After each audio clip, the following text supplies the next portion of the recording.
secure it there.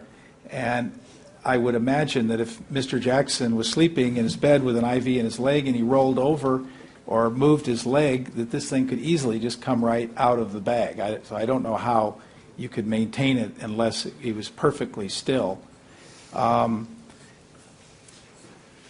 The other problems with the theory are it would burn. That propofol bottle. I'm sorry?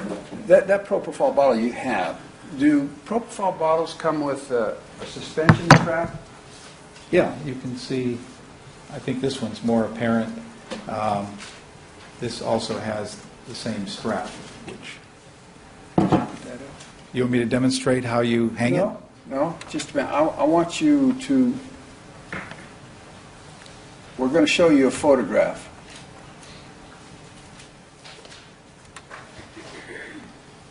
I'd like to show a photograph. I don't have a hard copy of it here, but I will give the court one, of a propofol bottle. This is you're displaying a photo, and you represent that you'll have the hard copy of this photo. Yes, I will. Do you want it marked? Yes. I would like to have this marked as exhibit, I believe it would be T. Quadruple tango. Quadruple tangle. Now, that is the 100 milliliter propofol bottle that was found at the scene in an investigation on June 29th of 2009. What is there about that propofol bottle that would indicate to you that it had not been suspended? Well, it's, I think, fairly obvious. There's a little tab you can see above. You got a laser? Yeah, I do, sorry. Above my laser. Right at this point it says lift here. And this is analogous to this little tab on the smaller bottle. This is a different manufacturer. This is APP Pharma, and that's Hospira. So there's some differences, but it's the same hanging mechanism. Also is shown on this 100 milliliter bottle. You can see it right here.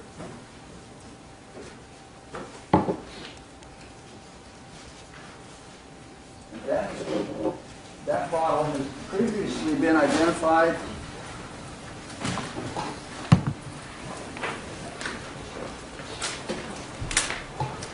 as People's Exhibit 30. And it's sealed in an envelope. It's sealed. You're opening up the sealed envelope? Yes. Thank you.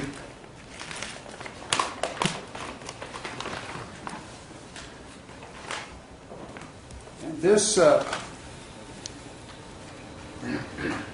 is this the propofol bottle that is depicted in that picture? Yes. Now, when that propofol was collected and seen, it's been stipulated that lift Let's tag. keep that apart from Yeah, the sorry. other bottle. Yeah. Maybe you could move those other items Okay. down or to the side, Dr. White. Thank you. Okay, sorry. It's all right. How about the syringe as Yeah. well?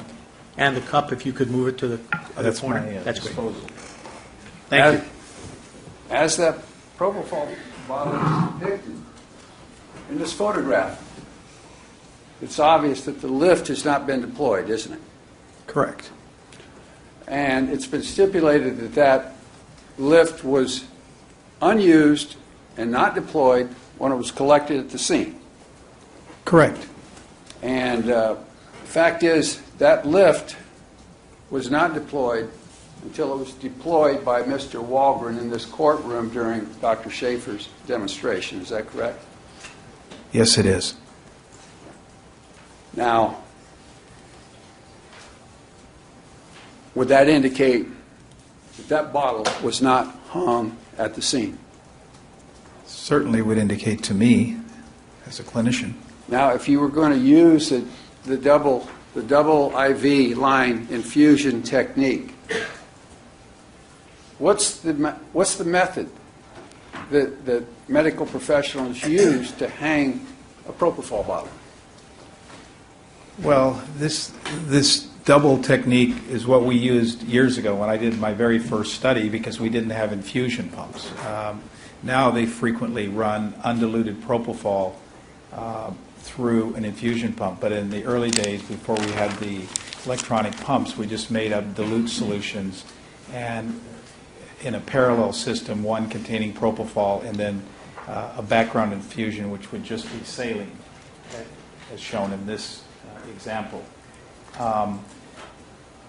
You're then dependent on gravity. For the drug to be dripping in, it has to be at a higher level than the background infusion or the saline infusion. And I think Dr. Schaefer illustrated that very nicely when he tried to get the drug infusion to run, and it really didn't run until he turned off essentially the background infusion, and then the drug solution ran, I think, very quickly. I kind of recall that demonstration.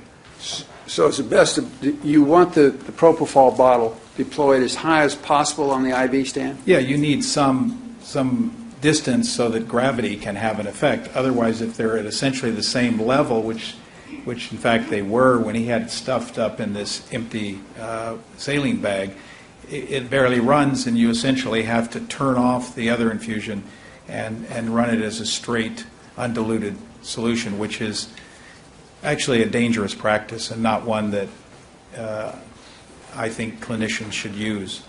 So is that the reason why the manufacturer of the propofol bottle, or the propofol, puts a suspension device right on the bottle? I think it's to make it convenient for infusing when you want to give the undiluted drug, yes.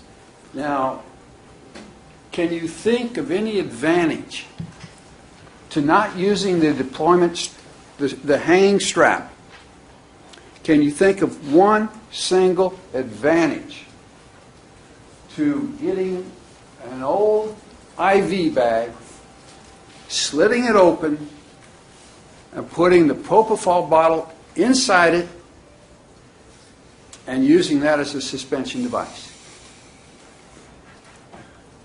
It's befuddling to me, because anyone picking up the bottle, as Mr. Walgren demonstrated, would naturally gravitate towards just pulling the little hanger if that was your intent. Why would you go to all the hassle? And as I said, since it's just in a side slit, there's no mechanism for securing it there. It could easily slip out with any kind of movement or tugging on the IV. I mean, if you use a suspension device, it hangs it higher, Yes, which is what you want, correct. and If you want to infuse it with a background infusion of saline, yes, which is the normal approach. Can you speculate on a possible reason why a person would use it? Would get a knife and slit an IV bag and hang a propofol bottle by using that technique? I had never envisioned such a thing. Actually, when I read one of the expert reports suggesting that a bag was used, it was my impression that they were spiking the bottle through the bottom of the IV bag, and then they could adjust the height. But that doesn't work when I tried to repeat that simulation. So, no, I can't conceive of a reason that anyone would go to that hassle to contrive a delivery system that really won't work.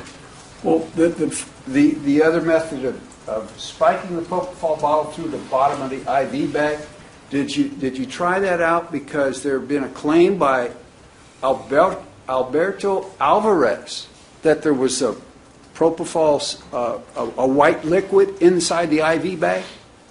Well, I read that. I wasn't sure whether it's referring to free liquid in the bag, which obviously isn't the case because there was no bag with any residual propofol in it. And I think one of the experts also may have speculated that it was spiked in that fashion. But clearly it's not possible because the spike isn't lengthy enough to go through the bottom of the IV bag and then have enough residual spike to go into the stopper at the top of the bottle, even if it was sitting right beneath it, right above it. But in essence, your overall conclusion is there is no reason whatsoever to use an IV bag as a suspension device, is there? No, you could use it, as I said, by essentially turning the other infusion down to minimal amounts, but it would be very cumbersome and very difficult, and certainly would not be able to generate the nice smooth curve shown in this kinetic model. And have you ever seen this abnormal technique used to hang a propofol bottle? No, I have not. Have you ever heard of it? I heard about it in court last week, but that's the first time. Now, there's another way that you can give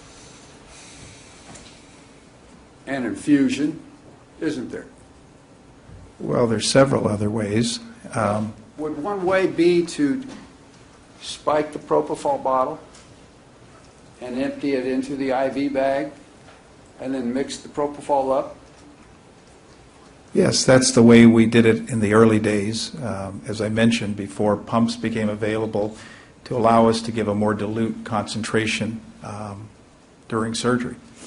So if you took a full 100 milliliters bottle there and put that into an IV bag and mixed it up, would this be what you considered a 1-to-1 ratio of propofol to saline? Well, I don't know what you mean by 1-to-1. If you took a 100 milliliter bottle of propofol, this contains 1,000 milligrams. So if you put it into a 1 liter bag, which is 1,000 milliliters, that makes a 1 milligram per milliliter concentration. So I think that's what you're referring to by 1-to-1. And how would you mix this propofol solution? How would you go about doing it? Well, do you want me to show you, or Well, I hate maybe to you waste could the just bottle, but I would pull this tab off, and just as Dr. Schaefer demonstrated, insert this spike in through the cork into the bottom, and then take this IV, and you take a needle, and you put the needle into this little side port here, and just let the bottle drain into this bag, and then we shake the bag like this, and then we let it run in, and it's a 1 milligram per mil. You can also put 2 bottles in, make it 2 milligrams per mil, or in the case of the Chinese study, they put 3 bottles in for 3 milligrams per mil. And then once you get the propofol in that bag, it's all mixed up, then what do you do to infuse the patient? Well, you would either 2 ways. You could piggyback it, as I said earlier, which means putting another needle in a system. Well, actually not. If you mix up the bag, you could either piggyback it into another IV, so you'd have a background bag of just saline and a bag of dilute propofol, or you could just do what some practitioners do, which is just hook this IV directly up to the patient's IV catheter. That isn't the way I normally do it. I use the 2 systems because that way if I need to turn it off, the patient can still get saline for hydration purposes. But you can do it with one system. Yeah, I mean, if the patient has been adequately hydrated, you don't really need to worry about volume, and you're given a dilute concentration, you would just have the bag containing the propofol hanging and the end directly connected to their IV cannula, which is the little plastic tube that goes into the vein. Now, if you did it that way, Yes? what evidence would you expect to be in existence that demonstrated that you did it that way? Well, obviously, the first thing is you'd have a bag that contained propofol, and I could fill this bag and show you, but it would be that same white milky residual, and even when it's empty, I think I have an empty bag. Oh, I guess I have it in my other bag. But you can see there's lots of liquid that still remains in the bag, and certainly the residual of propofol, because of the nature of its lipid properties, does have some effect on the bag. So it's pretty obvious the difference between a bag that's had saline and one that's had propofol in it. And I believe the bag that was allegedly used to hang the bottle had no evidence of propofol in it. Do you want me to show an empty bag of saline, or no? No, that's not necessary. So You'd expect there to be a bag with a residual of propofol in it. Right, and of course, you'd have a chamber where, because you're dripping that white milky stuff that's